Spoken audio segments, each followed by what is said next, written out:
Hi, and welcome back to Rain or Shine Gardening. I'm Katie, and today I am getting my garlic planted. I might be a little bit late in doing this. I kind of debated whether or not I was going to do garlic. I definitely did not plan ahead of time to purchase any kind of specialty garlic. So I'm doing a little bit of an experiment this year, and we will see how this goes. But last year, if you saw when I did my garlic harvesting video, I did harvest it a little bit early. I think I probably could have left it a little bit longer, but it was not a great harvest. I had extremely small garlic, heads of garlic. I wasn't impressed. I don't know. It's kind of annoying when they're that small to even be able to cook with it because you have to peel so many different cloves when you want to use it. Anyway, it wasn't great. I did purchase that garlic from a seed company, and so I spent a fair amount of money on it, and then it didn't really turn out. And like I said, some of that was operator error because I harvested a little bit early. If I would have left it in the ground, it could have grown a little bit more. But I did want to harvest it so I could utilize the bed that I had it growing in. The bed that I did have it in did not also get a lot of winter sun where it's at, with the sun not getting as high in the sky in the winter. It just didn't make it over the trees that much in that area. So while I did have some greenery on the garlic, it just didn't get very big. So this year I am doing something different, and I purchased grocery store garlic.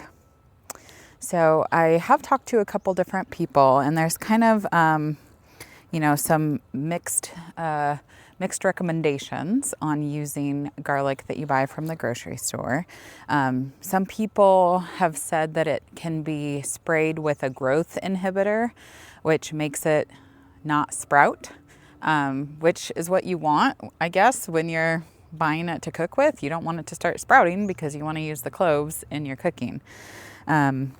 So that wouldn't be great if this was sprayed. But buying these heads of garlic from the store, one, it was readily available to me because I did not buy garlic seed ahead of time, and by now there's not that many varieties still available. But two, it was really, really cheap. I think I got 4 heads of garlic for like $3 or something like that, where when you buy garlic seed, you're obviously paying more because you're paying for a specialty kind. Now, I bought this from the grocery store. I can tell it's a soft neck variety because I don't feel a hard stalk in the middle.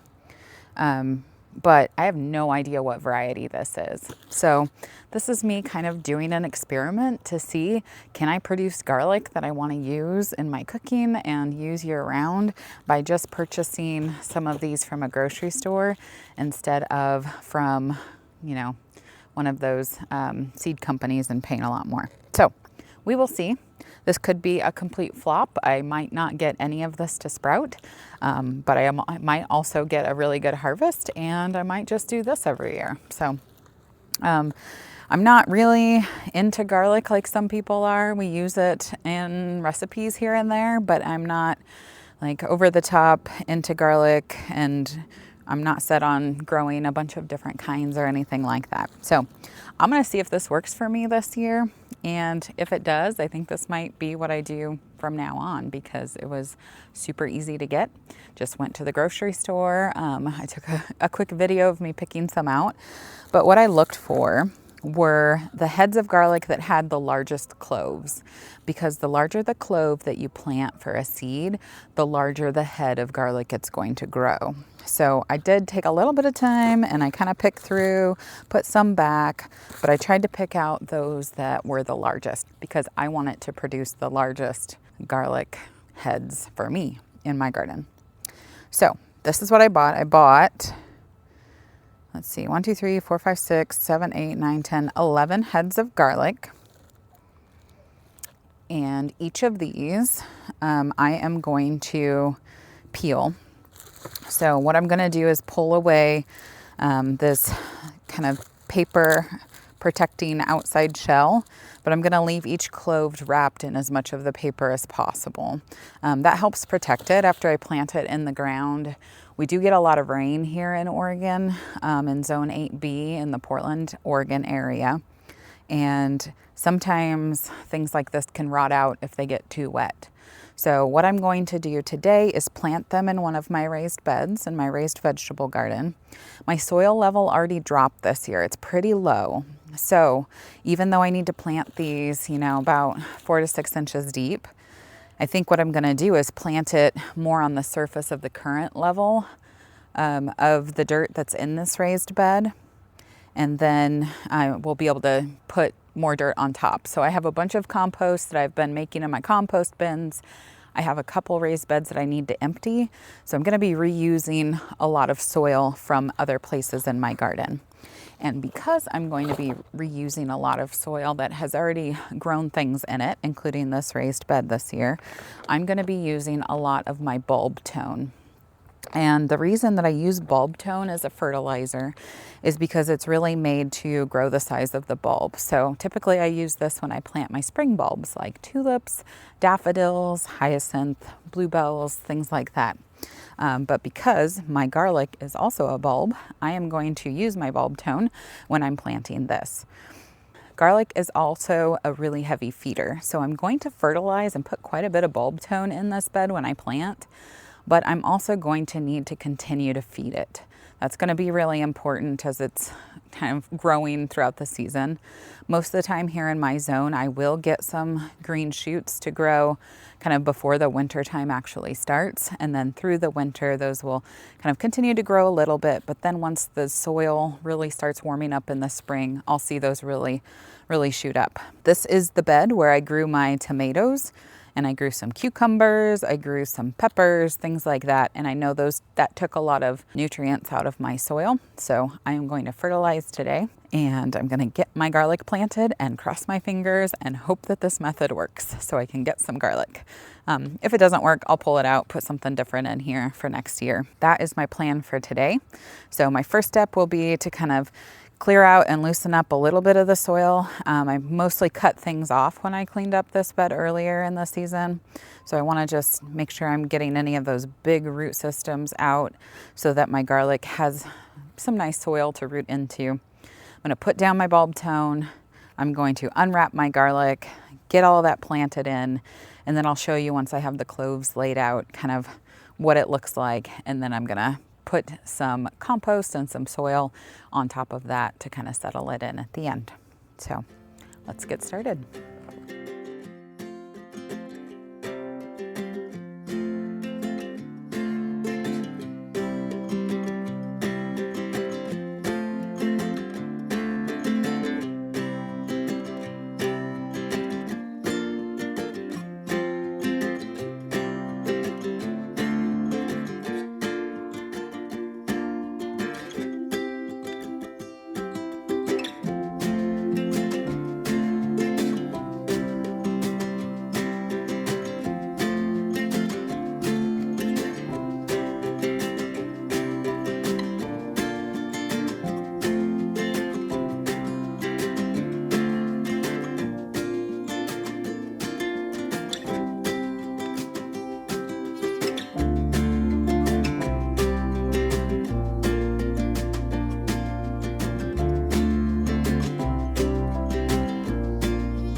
Okay, when I peel the garlic like this one, so this is a head of garlic, and this is what you buy in the store, and this is what you're used to seeing. So this whole thing is called a head of garlic.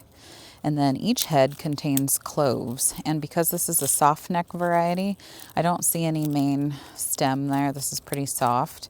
If this was a hard neck, it would have a really hard center piece that is hard to bend. You would know if it was a hard neck.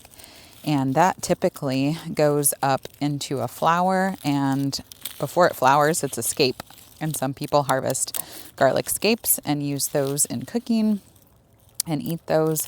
But this is a soft neck variety that I got from the store. So it does not have that scape or that hard neck on it. But what I'm doing is just pulling away some of this outer layer of paper.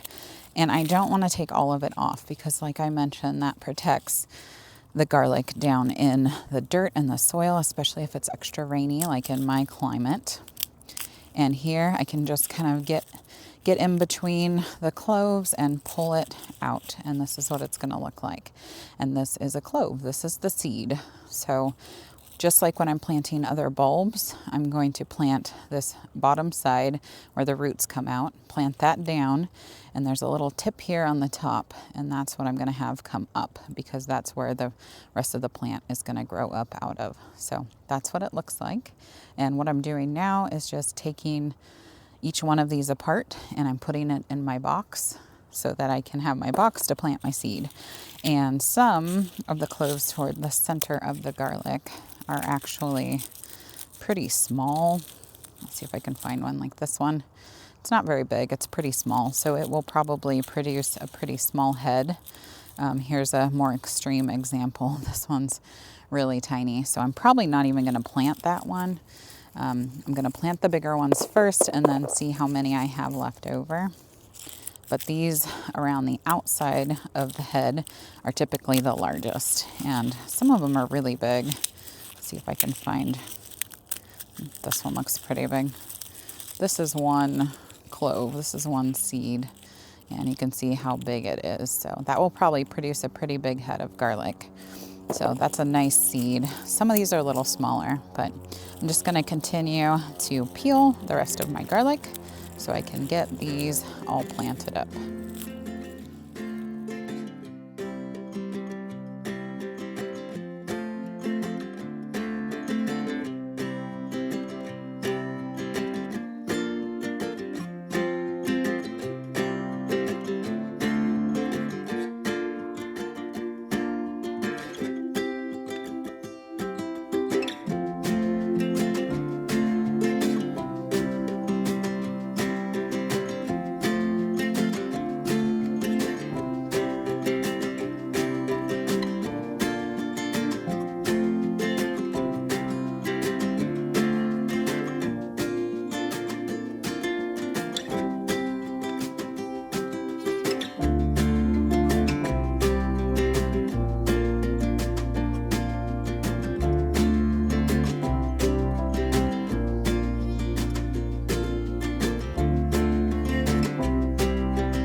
Okay, I am not going to lie, that is a lot of garlic seed, but because it was so cheap, I'm able to be a little bit picky with what I plant, and I'm going to pull out just the large ones and I'm going to line them up in my bed. So my next step is to go ahead and lay them out in the bed.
Okay, I have 8 rows of about 11 cloves each, 11 garlic seeds.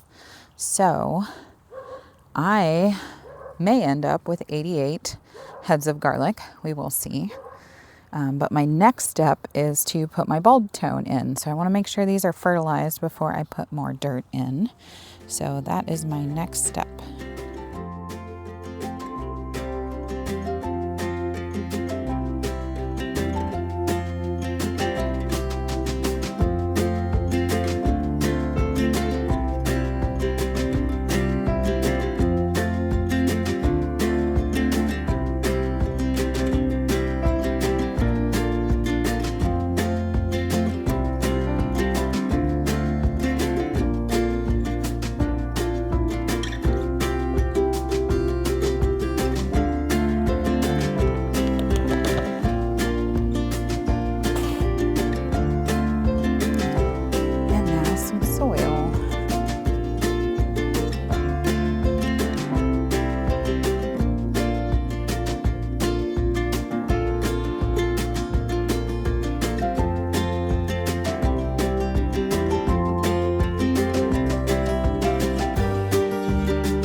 All right, this is what happens in the fall and the winter is we run out of daylight, but I did get all my garlic planted. Like I said, I think I have about 88 cloves planted, so we will see how many come up and how they do.